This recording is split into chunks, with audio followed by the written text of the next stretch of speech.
Altın fiyatları bu savaş ortamından dolayı baya bir zigzaglı fiyatlar git gel yapıyor.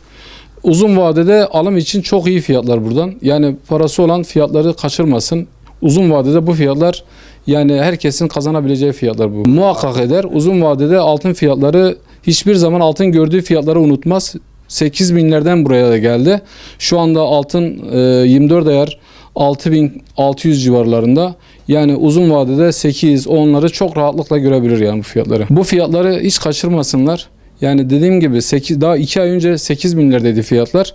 Şu anda 6 bin küsürlere geldi. Yani parası olan, kıyıda, köşede tutanlar hiç kaçırmasın. Gelsin bu fiyatlardan altın alımını yapsınlar yani. Çünkü önümüz yazdır. Kıza verecekler, oğlana verecekler.